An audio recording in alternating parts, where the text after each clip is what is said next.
Sénateur Cardozo. Merci, Madame la Présidente.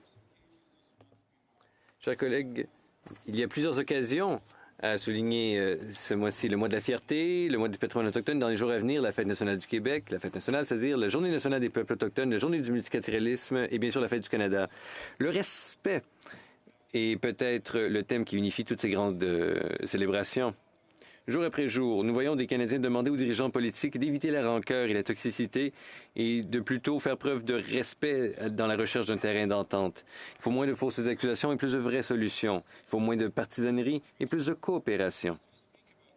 Alors que nous parlons des grandes questions sociales et économiques, il existe au moins deux vérités au Canada aujourd'hui. La première, une vérité difficile à confronter, mais qui existe dans de nombreux pays en cette ère post-COVID, c'est que la vie est devenu extrêmement difficile pour bien des gens. Le coût de la vie a fortement augmenté, les logements sont de plus en plus rares, l'environnement se dégrade, l'intolérance et les divisions croissent et les gens s'inquiètent de leur avenir.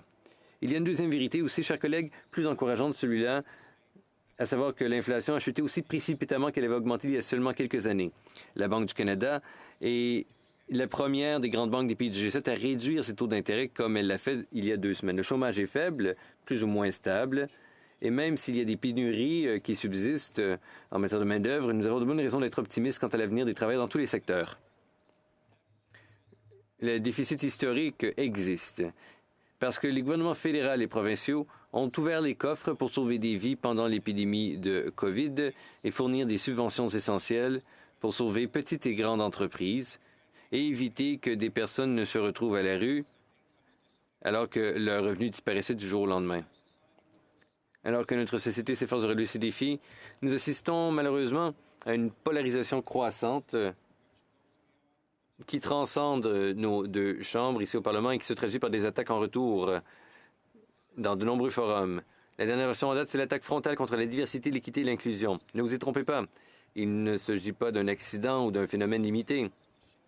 Des points de pression sur le vaste programme progressiste des dernières décennies et qui les attaque un par un. C'est ce qui passe très clairement dans le domaine politique aux États-Unis. As we celebrate key aspects of our diversity this month, LGBT... Il existe, alors que nous célébrons... En fait, comme je disais, il y a plusieurs choses à souligner ce mois-ci. La fierté, la fête nationale, etc. Oui, nous pouvons célébrer, mais faisons preuve de vigilance pour célébrer et sauvegarder ces valeurs canadiennes maintenant plus que jamais. Merci.